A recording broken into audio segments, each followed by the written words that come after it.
to LOA Today. I'm Walt Payson. With me today, relationship life coach Cindy Chavez. This is your daily dose of happy. We are so happy you decided to join us today. Sadly, Jackie can't join us today. She is dealing with construction workers, as she has been for the last few weeks. And we were talking about that before the show, Cindy. I feel for her. Me too. I mean, putting up with that day in and day out. But you were just telling me how, because of the way the building codes are in Minnesota, there are limits to how long it's going to go. So hopefully she's going to be back really, really soon. Yes, I would expect. I think they have to be finished this week, so we can. Is it this week? Back next week. Yeah. Probably not soon enough from Jackie's point of view, but yeah.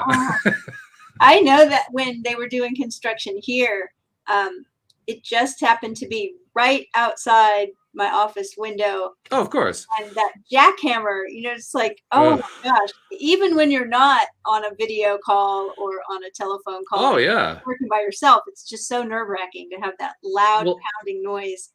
Because it penetrates everywhere. I mean, no matter where you are, it's almost like it's pounding into your brain after a while. Yeah, exactly. Those things are so loud. Oh. So loud. And so I don't know how those guys can do it because it's rattling their whole body, Absolutely. Like, yeah. Got to be not good for your body. Well, maybe there's a reason why there's a stereotype about guys who do that. That's why, they're riding the jackhammer all day. It's like, oh, okay, I'm really all shook up about stuff. I'm glad that's not what I'm doing. Oh, God. Yeah. Hopefully it'll be over soon for her and she'll be back. That would be a great thing. So meanwhile, I thought we could just get the thing started today by just talking about some stuff going on with me, because as our listeners know, the gardening season is over. Yay! And I'm so excited about that. And I actually, I think I may have told you last week, during the middle of the week, I started to do my regular work for the day on the business, and I was done by 10 a.m. and I didn't know what to do. I wasn't used to that. Well, it's been a few days. It is, but it's also been a few days, and now, okay, I'm more used to it now. But boy, oh boy, did I jump quickly into a new project. I definitely did not want to be just sitting around in the off season, and I just noticed that. And I bring that up because you in particular, you've mentioned a few times how we really need to learn to be human beings rather than human doings. And here I am jumping right into human doing again. Well, when you're feeling inspired to do something, I think it's good for you to do it, right? I had this discussion with somebody recently, and it had more to do with what you were talking about, or maybe, I don't know, it might not have been on the show. We might have just been talking about it off the air, but talking about that in April, 14 million people quit their jobs, and then in July, that record was broken again, and then in August, that record was broken again, and they're calling it the Great Resignation. The Great Resignation, and the conversation that I was having with someone was that around, the whole concept of laziness. I think people get exhausted, and I think people sometimes deal with depression, which are both situations where you may really want to be doing nothing. But if you are well taken care of and healthy and getting enough rest, and then you will have the energy and desire and drive to be doing something. It isn't a human being's natural state to want to do nothing. True. Right? Yes. And so it's like, I think a lot of times people are, well, I mean, I've read lots of articles about the whole situation, and people are tired of working themselves to exhaustion and still not having the money to, even meet their basic needs. So people are saying, you know what, I might as well be doing something I love and not meeting my basic needs. I'll figure it out. Yeah. I think that you've got a lot of energy, and you've got a lot of ideas, and hey, I saw your human design chart. You're a manifesting generator. You're like ready to go. You got me figured out already. Yeah. That's funny. That's really good, though. It's true too. I have to tell you the story that came to my mind, and I'm not even sure if it connects in, but when you were talking about the Great Resignation, it's what made me think of it. Because one of our when we shut down for the year, we collect all the tools from the employees because we supply the tools to them.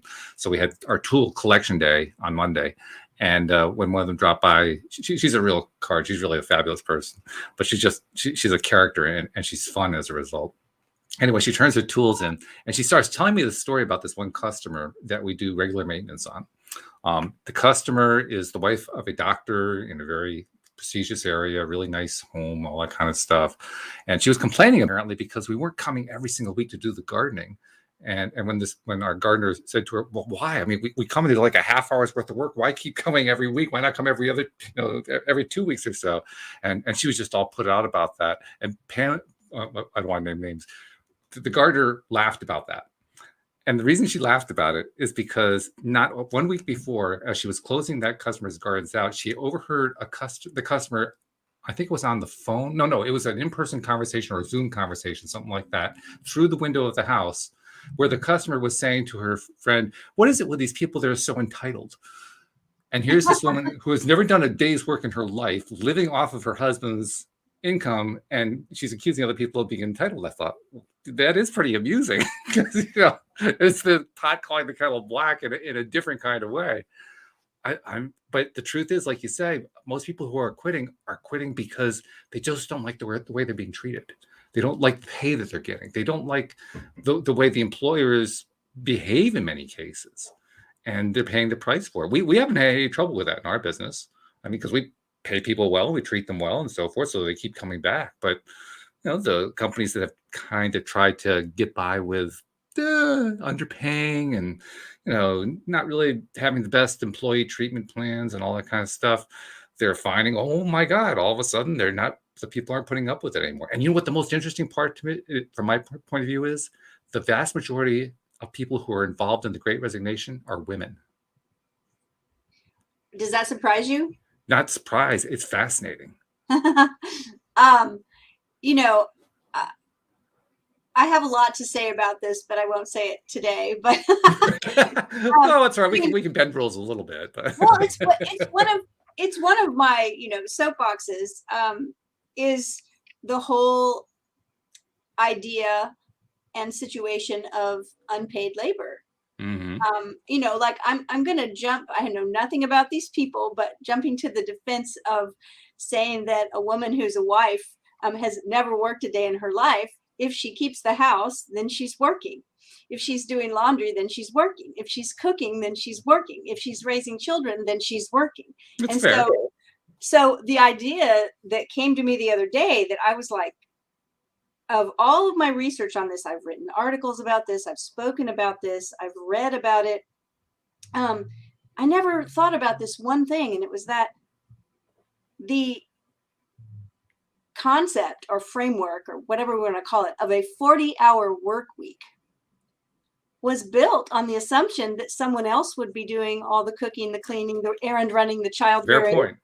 So when we look at that and we think, however long ago that occurred, which was a long time ago, before I was born, now we've got a situation where many people expected to not only work 40 hours a week, but also do all those things. Mm-hmm. Mm-hmm. And whether they're male or female, but talking about women, quitting, it's like, well, when the pandemic happened, and I know I have clients that work 40 hours a week or more, also keep a house, and then we're expected to be like homeschooling their kids too. And it's just like, it's impossible for one person to do that much. So I can understand how. So, I decided that in Cindyland, in my economy, Cindyland, I love it. We would definitely tax the billionaires.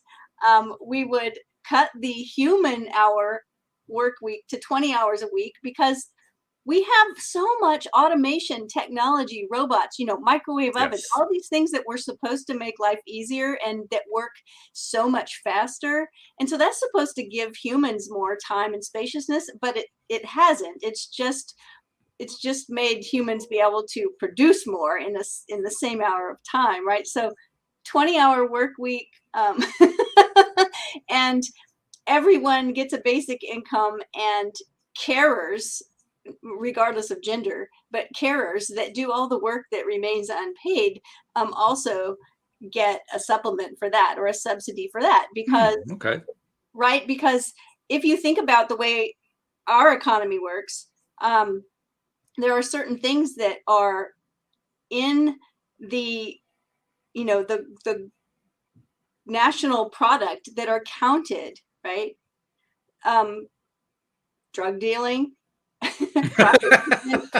No, I mean, those things are counted in the economy. Oh, I know. Yeah, But which is pretty child crazy. raising and cooking Yeah. dinner and cleaning house and doing laundry and gardening and all these things that people do, taking care of their elderly relatives, all the things Yeah, that they do without being paid are not counted in the that's true. GDP. And so I would change a lot of things. I can tell. Yeah, you're very passionate about it. I do want to add one particular point that might illustrate the point a little bit more clearly with this customer I was talking about, because, like I said, her husband's a doctor. They're very wealthy. I don't think she does the laundry. I don't think she does the cleaning. She has a long line of people who come in to do all the things for her all day Well, so long. she's contracting and managing all the workers. So Okay, we'll give her a little credit for that. But on the other hand, she's got the attitude too. And that's what makes me think, okay, well, why have the attitude? Because what the attitude is saying is, well, that person's not behaving the way that I want them to behave. right. And I think that, when we talk of any kind of entitlement, it always goes hand in hand with some kind of privilege. And, as someone who has some levels of privilege, I understand that it's just most of the time we don't see our own privilege, because it's like the water True. women as fish. Yeah. We just don't we Mhm. don't see it. And I think it's good that people are talking about it, and that Yeah. people are trying to see, what they haven't seen before. And I think that all of this is going to, no, not going to, I think it already is leading to some big shifts, after you Oh, told no me. doubt. Yeah, I had not even heard that term, because I'm telling you, after our last president was in office for those years, I just, after that was over, I kind of stopped watching the news so much, because I I knew think I think a lot of people did actually. That was an exhausting election cycle for a lot of people. So that doesn't surprise me. well, it was sort of like, whether, wherever you stand politically, I think it was the busiest 4 years as far as Yeah. things happening, and things that felt important, and things that felt like you had to know about them, or else, I don't know what. It's like things won't stop if I stop watching the news. But I think a lot of us were sort of on the edge of our seat every day, wondering what's happening today. And after that, that, Well, especially when it finishes up with a pandemic, just to kind of top things off, oh it my was, gosh. yeah. Yes. So after that term, right, I was like, oh, and I noticed that I just wasn't checking as much. And so when you said, oh yeah, they're calling it, the Great Resignation, I knew that a lot of people, you know, without even watching the news, just from, and I've been locked down pretty tight since the Mhm. beginning of the pandemic. So, but just with the little bit that I do go out, and sometimes it's just I'll go on an errand with my husband just to get out and be in the car, right? Because I Yeah, work sure. from a home office, so I don't have to go anywhere if I don't want to. But I was just noticing signs, help wanted signs, Yes. out in front of restaurants and on marquees and at the grocery store and Oh, like yes. everywhere. And so I was like, what's going on here? And then, I started kind of looking at some of the articles, and that's when I got that number just this week. Because you had mentioned that term to me, and I just searched for it and said, what comes up? And it was like, yeah, millions, tens of Yeah. millions. Oh, yeah. It's like, yeah. I mean, when you say it's 3%, because it's about 3% of the workforce that have basically quit over the last year, I think it was, which doesn't sound like a whole lot. I But when think you I say, saw 7. okay, well, maybe the number has changed. I haven't looked at it in a while. I know what it was. It was maybe that's true. 3% of the workforce, and I think it was 7% of like the service industry. That would make sense. Yes. Hotels, restaurants. Yeah. Yeah. Okay. So, but even there, even seven doesn't sound all that big until you realize that the workforce is something on the order of, what is it, 100 million people or something like that. I mean, it's a huge number of people. And you look at it that way, it's like, oh yeah, those are fairly significant numbers going on there.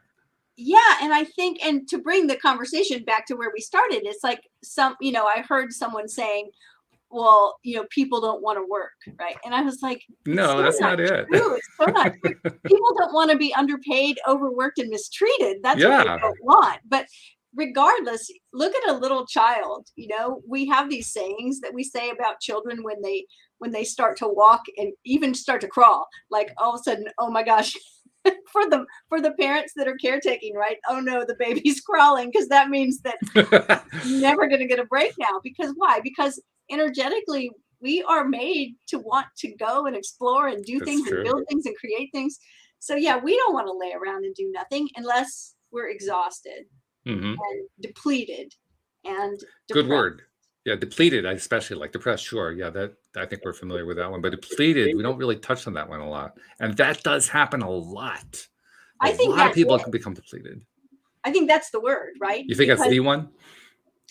as okay, so just a thing that comes into my mind from the human design aspect is that 70% of people are generators. Hmm. Half of those generators are manifesting generators, but you're still generators, meaning that sacral motor is on. And one of the things they say for generators is that you really need to go to bed tired. So to sleep well, you need to expend that energy, Hmm. Okay. right? And so I think, okay, we are made to have this cycle of, at the end of the day, it's okay to be a little bit depleted, because if you're resting well, then you're going to wake up refreshed and ready to go. But Right. when you're depleted over a long period of time and chronically not getting enough rest or enough nutrition, or you have long-term stress and either low level pain in the body, or like Hmm. continual, like minor financial stress, like it doesn't have to be that they repoed your car and you foreclosed on your house. I mean, that's really terrible if those things happen, but Sure. just the week to week stress of like, am I going to make enough to do this? That's depleting. And over time, you may need a long time to rest if you've Hmm. been in that situation. Hmm. I think there's also the like I guess I'll call it the self-esteem factor. I think what's happening, among other things, is that, odd as this may sound, the Great Resignation is an indication of an increase in self-esteem, Yeah, self-worth. self-worth. Right. Because and this is something that shows up in the human design chart. So I talk about it a lot with clients, but this idea that we have attached our sense of worth and self-worth to doing. Hmm. And it's so big, it's so prevalent everywhere. And it's prevalent in like the accolades that we give to people who do a lot, right? Hmm. It's like, Sure. and it starts when we're children. you know we tell our parents, I did this and I did that. Oh, good for you, that's so good, look at you. And like we talked about this before on the show, finishing things. Oh, good girl, you finished your dinner, you Oh finished cleaning your yes. room, you finished your homework, so it's like doing things really is attached to our value of ourselves, and yet it's not. We are valuable because we're human beings. Hmm. Hmm. Our value is intrinsic. And when we start attaching it, and this is really tough for people like,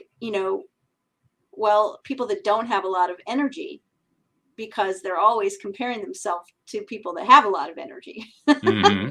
They're Hmm. like, if I can't do as much as this person over here that's getting all the praise and accolades because they're the Energizer Bunny, and boy, oh boy, can they produce, then something must be wrong with me, or I'm not as valuable. And so that's got to change. And you're right. That is a great catch.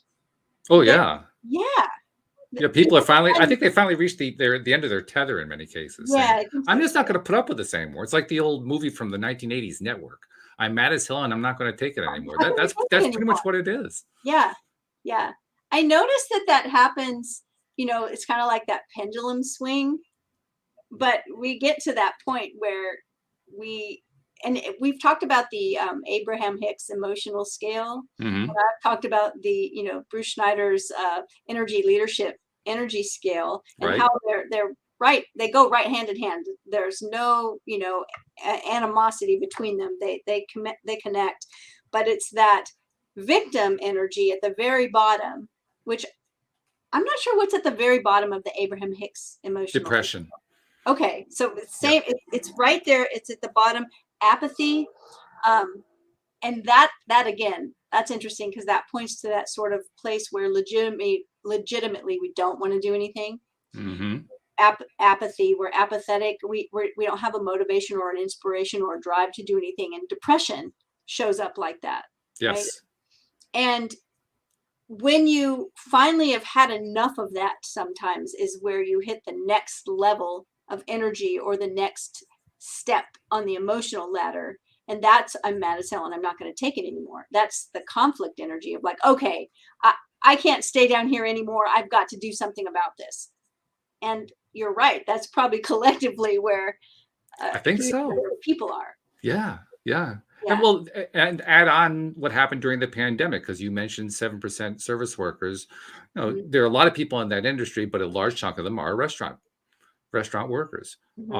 Also people who were considered to be essential workers in many cases during the height of the pandemic. Right, gas stations, grocery stores, restaurants, and all of the people who are driving, the people who are delivering groceries, right, delivering food, and the Uber drivers and Lyft drivers and all those taxi drivers, all those people that are essential. And I think that's the thing, is that suddenly they realized, and everyone else realized, that they're essential.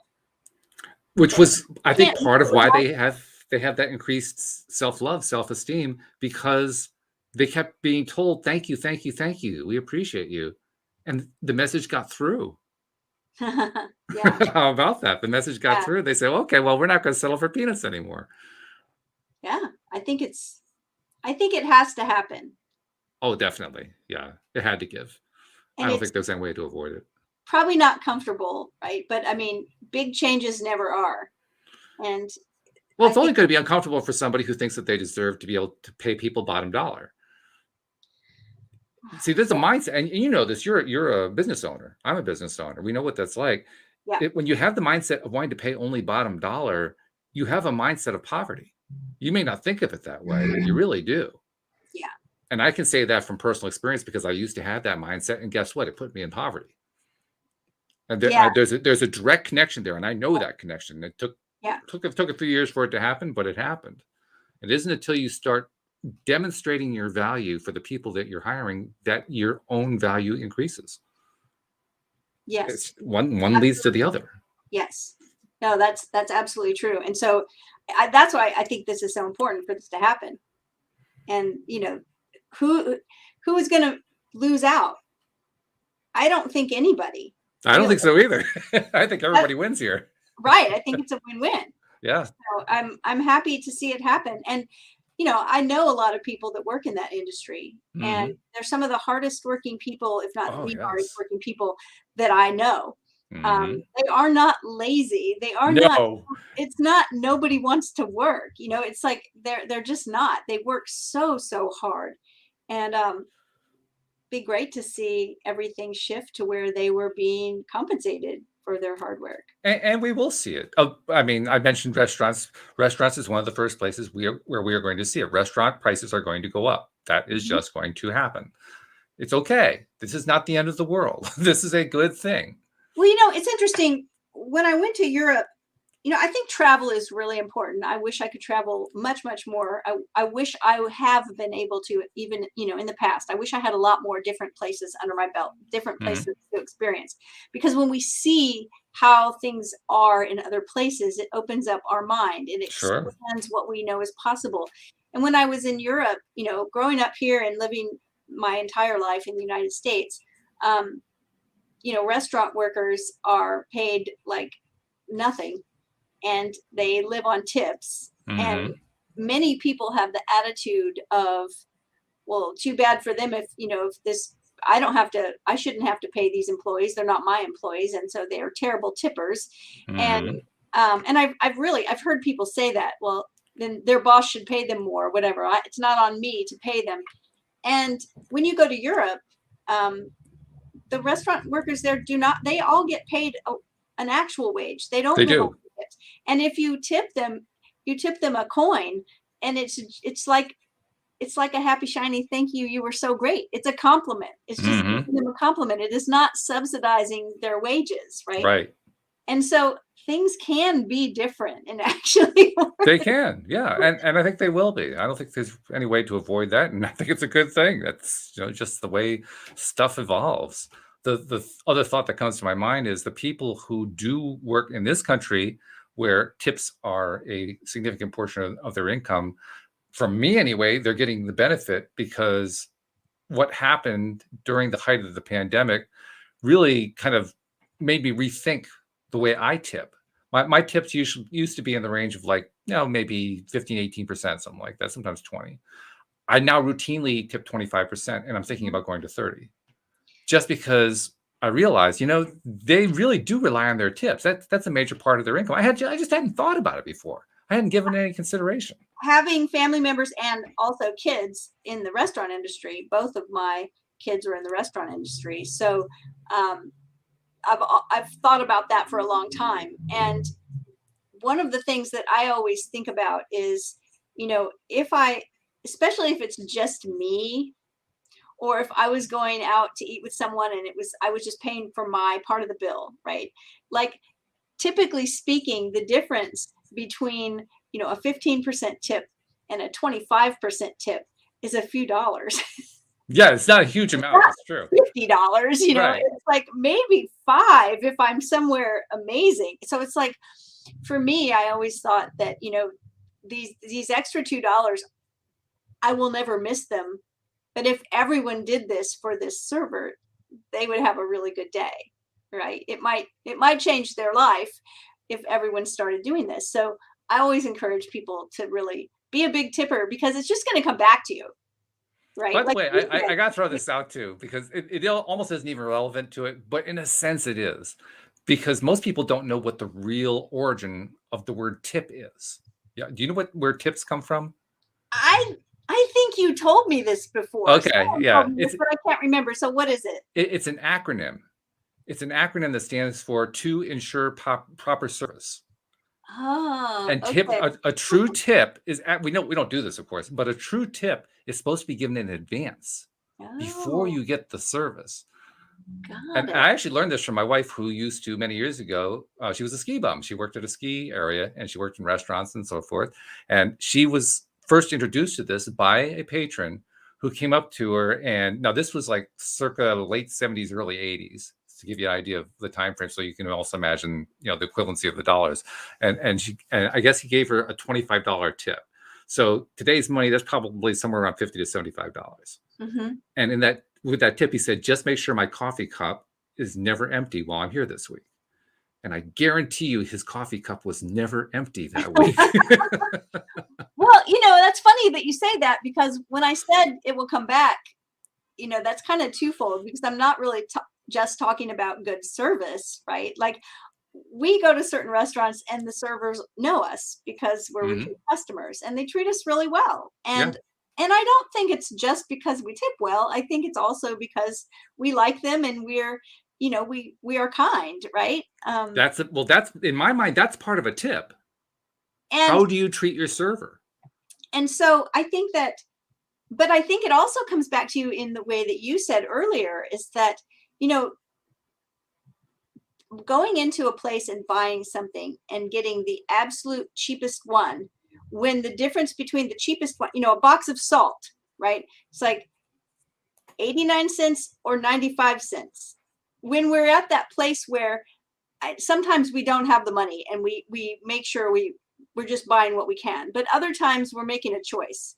And you were talking about that lack mentality, Hmm. right? And so the lack mentality in the cheapest tip you can get away with, or not tipping at all if you can afford to tip, that's what comes back, because that's the vibration. That's right. So being generous and recognizing that, an extra few dollars is really going to make a difference for this person, and I'm not worried about it. Like we were talking about, I think last week, trusting our abundance, right? Hmm. Living our abundance, knowing that I'm going to have everything I need. Yeah.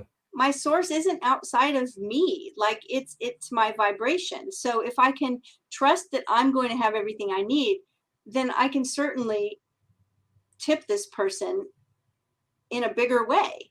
Yeah. And I don't know, it always feels really good to do that.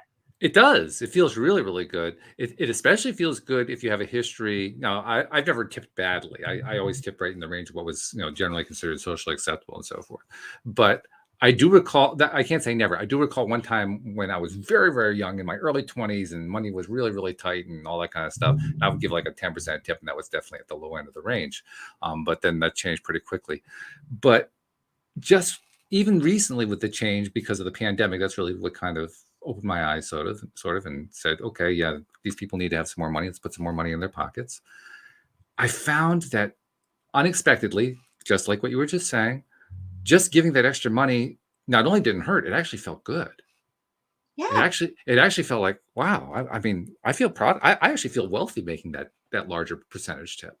Like, and like you said, it didn't hurt at all. And I didn't even notice the difference really. But all of a sudden I felt like I'm a good tipper now.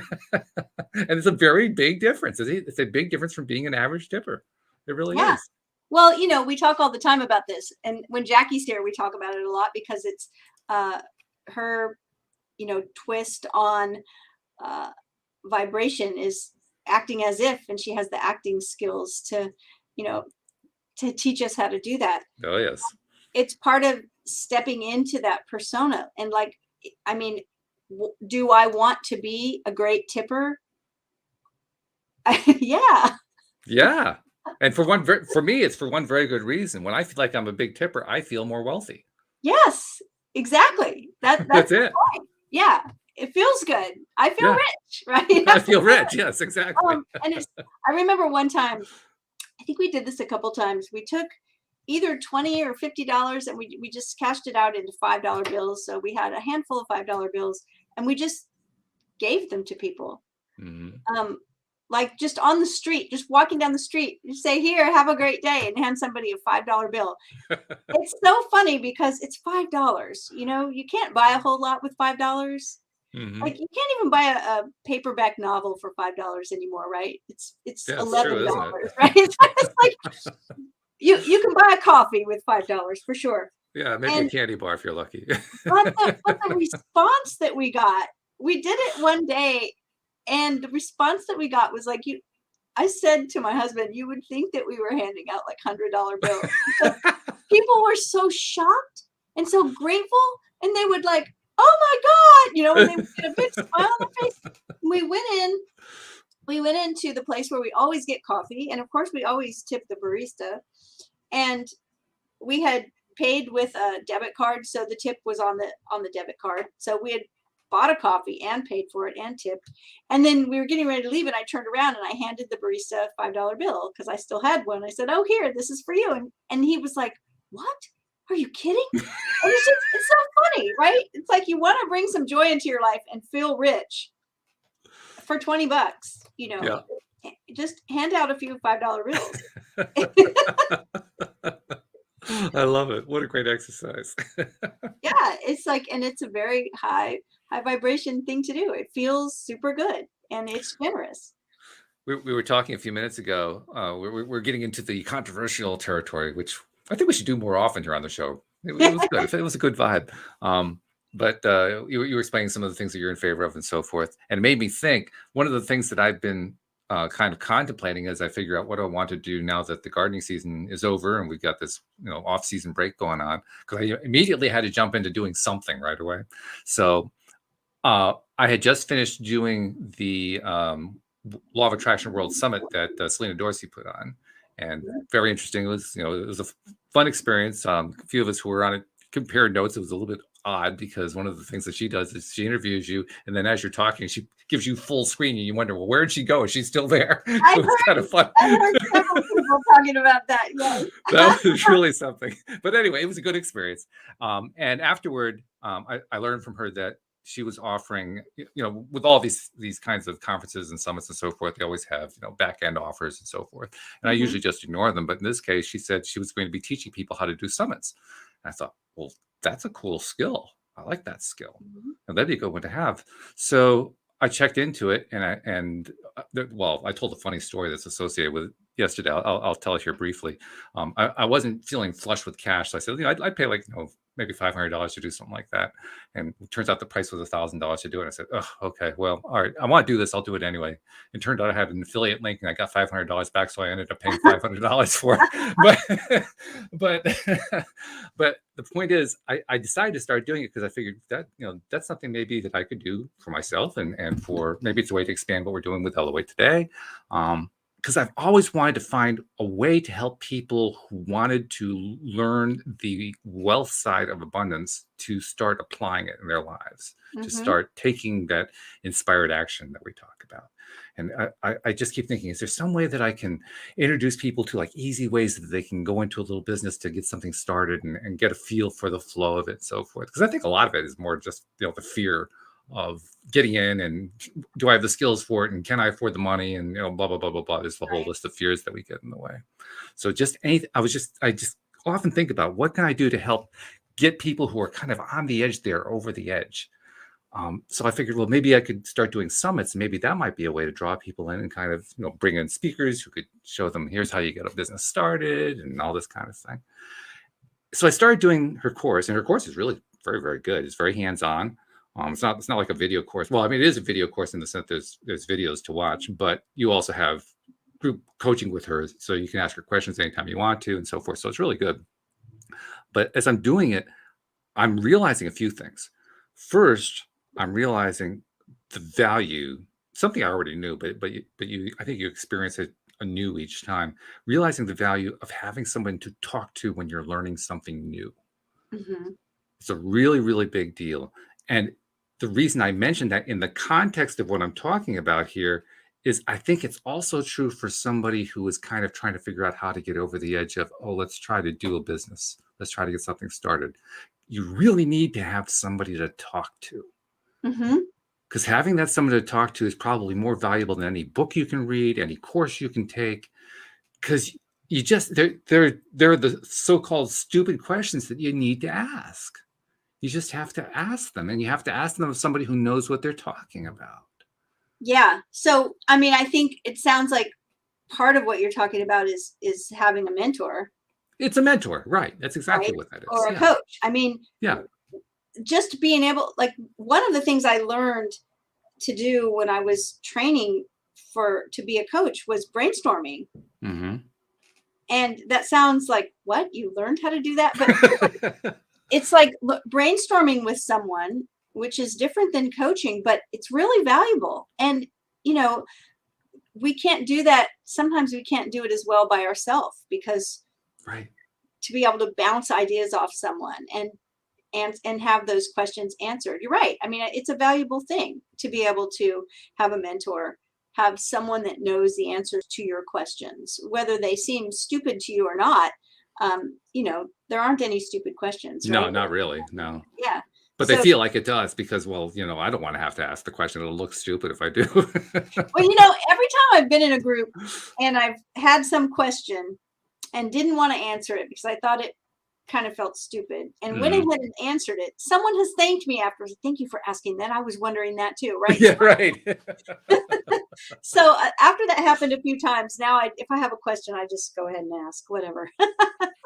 Yeah, I've gotten mostly to that point. I find I still hold back a little bit sometimes, but I'm not quite sure. This may be rationalizing. I don't know. I'm not sure if it's because I'm holding back because I'm not really feeling comfortable about asking the question, or because I just want to hear what the whole thing is that the person has to say before I ask anything.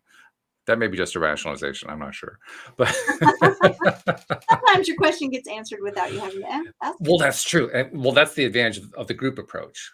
I know you've done groups. I know this is a group approach that I'm doing with this one. I'm still finishing up the TIA boot camp. That's also a group approach, and that is the value of the group approach. One person gets a little help, and everybody else says, "Oh yeah, I should have thought of that too. That's good." Yeah, that's really, really valuable. So anyway, this is just part of the overall kind of internal dialogue / conversation I've been having with myself about how can I help people who want to get over that hump, who want to kind of find some way, who finally come to realize that, yes, you can sit back on your couch and attract money into your life, but you get a whole better stream if you go out and do something with some inspired action after you get the idea. because that's a challenge. That's a Yeah. tough place. That's a Yeah. tough place to be in. Well, I think that,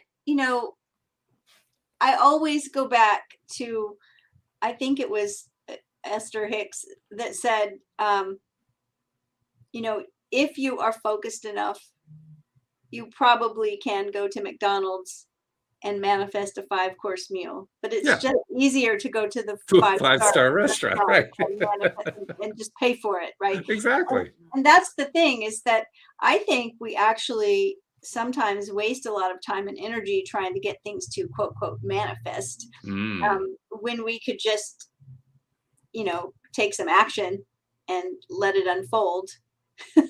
Yep. Hmm. Like there's a difference.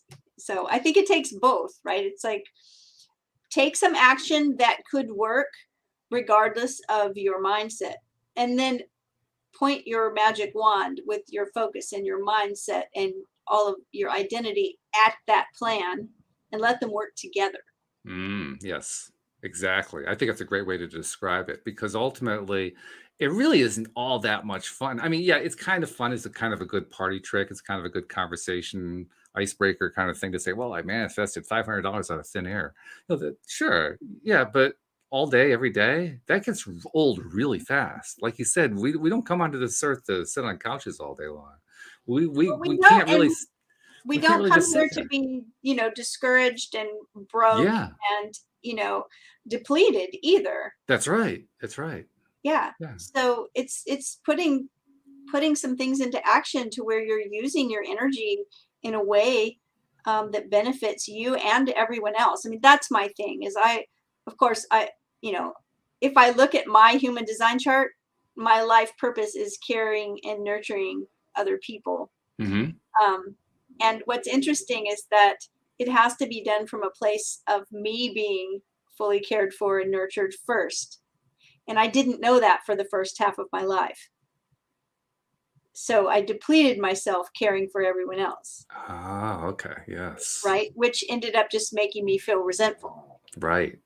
But when I Yeah. recognize that if I care for myself and make sure that I'm getting cared for well, then I have what I need to care for other people.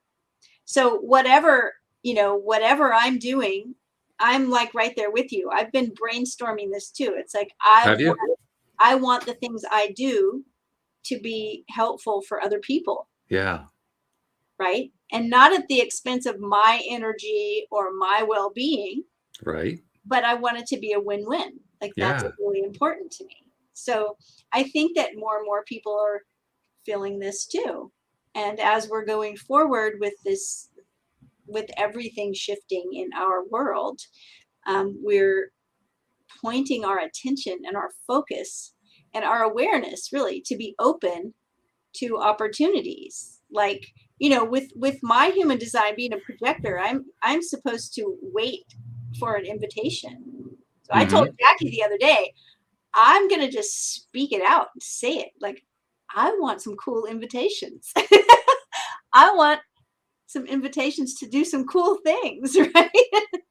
To Well, be okay. involved I'll in take advantage of this then because I'm not sure. If, I'm kind of hesitantly planning in a vague sense where I could do my first summit through this course I'm doing.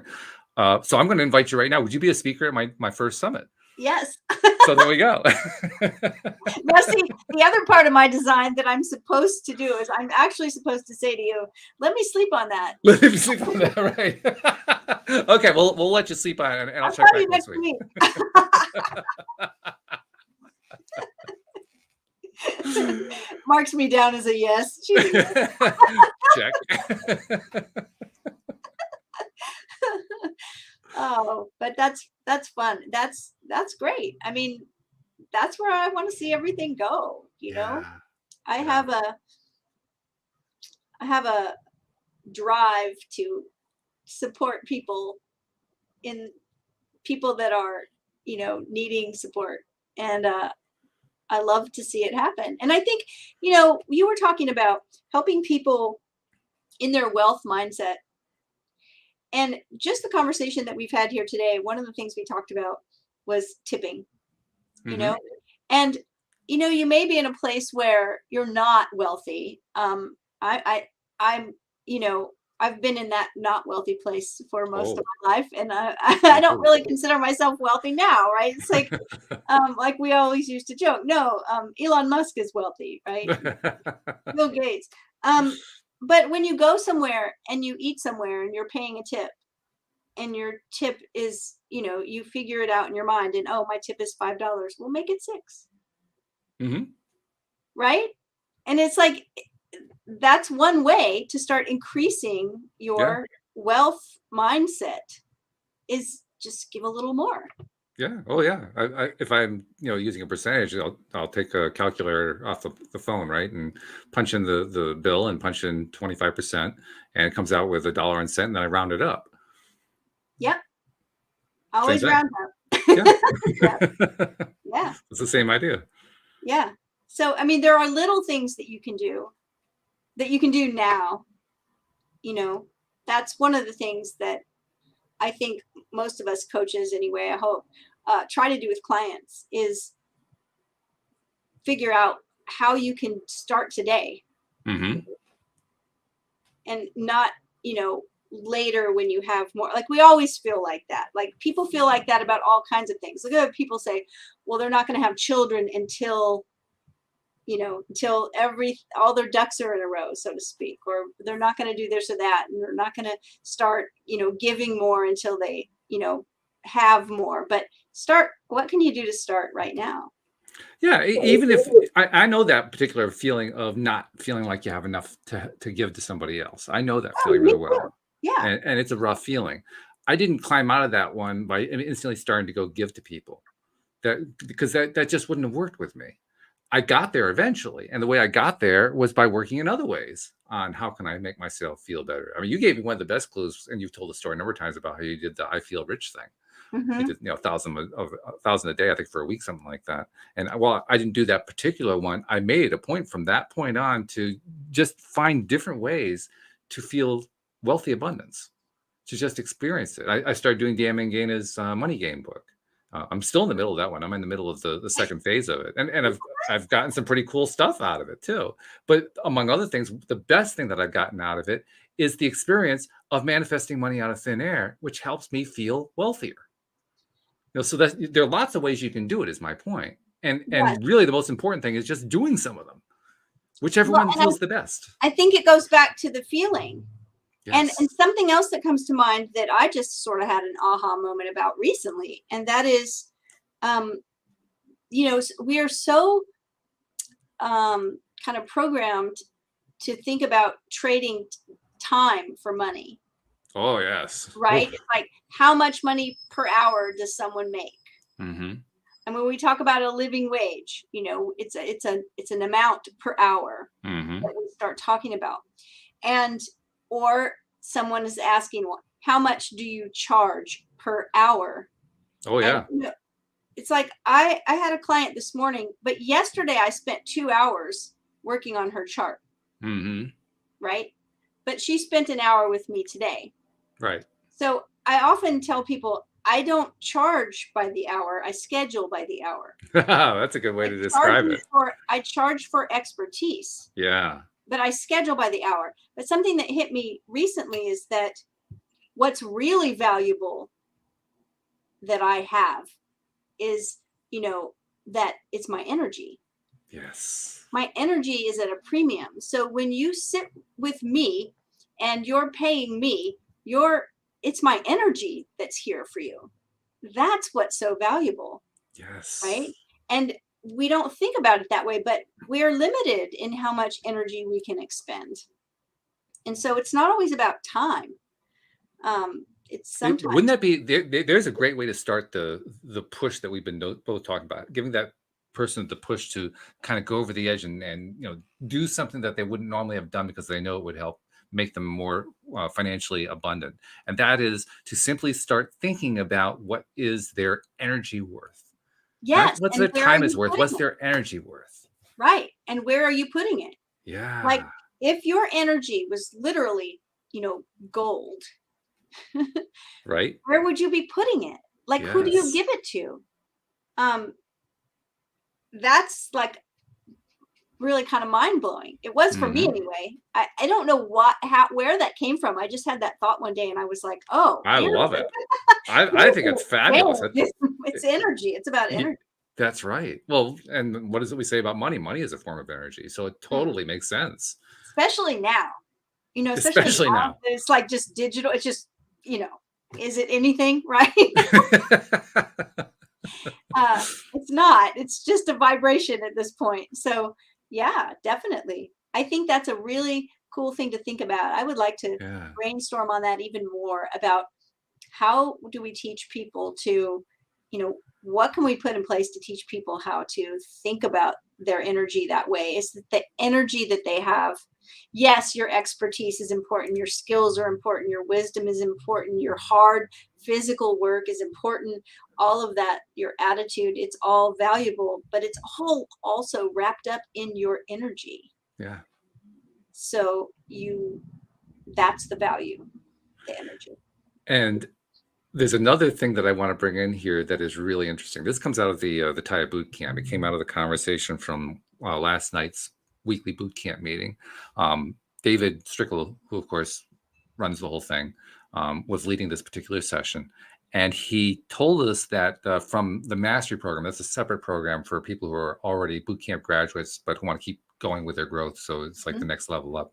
The mastery program did a stream session where the stream was giving them information, and he said they're still trying to unpack the meaning of what the stream said here.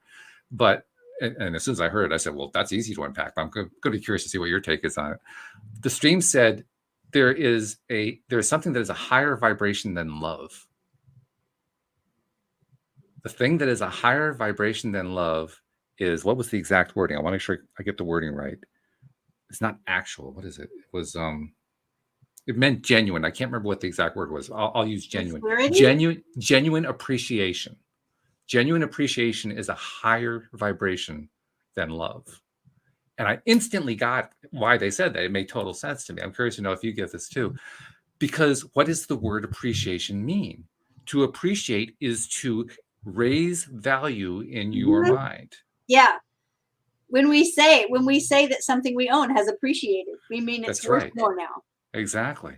And true Oh, appreciation, authentic, that was the word they used. Authentic authentic appreciation. appreciation. Yeah. Authentic appreciation, in my mind, is appreciation that never stops increasing. Wow, that's really profound. So, of course, at some point, it's going to exceed the vibration of love. Love is pretty much a set vibrational level. Well, I love this idea though. I love this.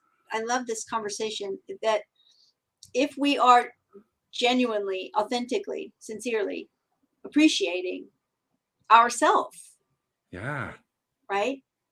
Then our value is increasing that's right. because we're appreciating. When we appreciate someone else, our value and their value are increasing because of the vibration of appreciation, because that's what appreciation means.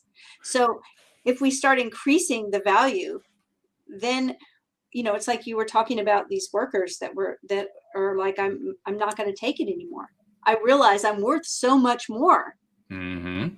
I'm worth more than this. I'm worth more respect. I'm worth more money. I'm worth more, better working conditions. I'm worth more. Mm-hmm.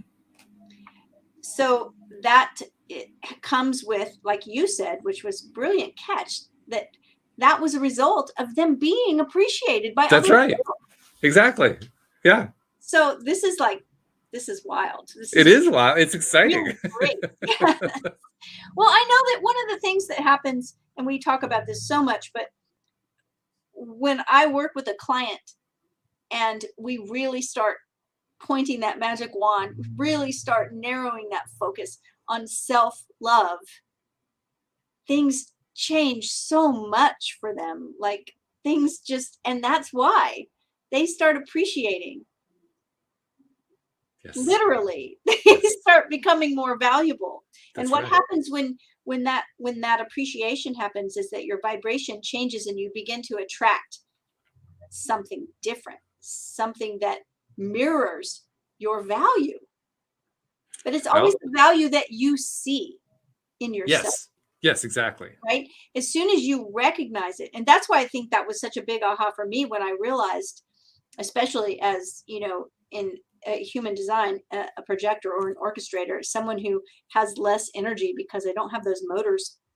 It was like, my energy is really valuable. It's at a premium. There's not a lot of it. And I had this great sense of appreciation for the energy that I could share, the energy Yes. that I could, put out there into the world. So I think we can do this with everyone, is recognize that when you appreciate someone else, it's it's all mirroring back to you. Exactly right. Because it's a vibration. It just Yeah, bounces around. it does. It's energy. So, I want to touch on one other thing too in the few minutes we have left, because I think it's an important point. And even as I'm saying it, I'm seeing immediately how it can be turned around and turned into, oh my God, I have to be perfectionistic, and that's not what I'm meaning at no, all. no, no, So no, no, no, so I want to preface it that way. But true appreciation never stops. That's the authentic appreciation they're talking about. The appreciation is constant. It's continuous. It's kind of like an acceleration. But we human beings, because we have limited attention spans. I mean, we have limits in our lives. We deal in a limited world. That's what we're experiencing. We appreciate to a point, and then we take our attention away because we're giving it to something else. And then later on, perhaps we give more appreciation. And so it's not a continuous appreciation, which is not a bad thing. I mean, appreciation is great no matter when you're doing it. But the reason I'm pointing it out is I'm saying there's lots of room to appreciate.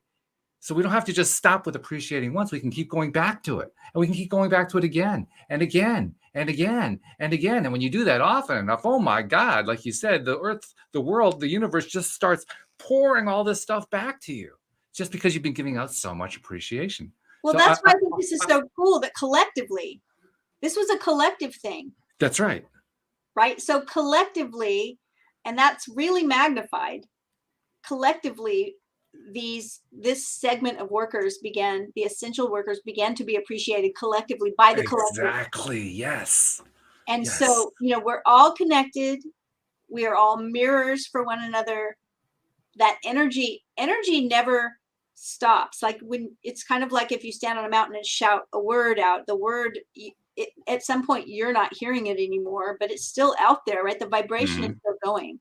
Right. So appreciation, keeps going. And It it's does. not about perfection. Right. Perfection is not about anything being perfect. Perfection is about feeling safe. And if your value is intrinsic because you are a human being, then it's never going to rest on anything being perfect. I'm not perfect. No one's perfect. There's no perfection. Or like one of my mentors, Bruce Schneider, said, he wrote a book called Relax, You're Already Perfect. That's a nice way to look at it, right? Mm-hmm. You're in the right place at the right time, doing the right thing. It's not about getting perfect. It's about being who you are. It's about It's a being authentic. and it's also about recognizing why it is so important to keep being appreciative. Yeah. Because the more that we're appreciative, it truly is accumulative. It's almost like an acceleration.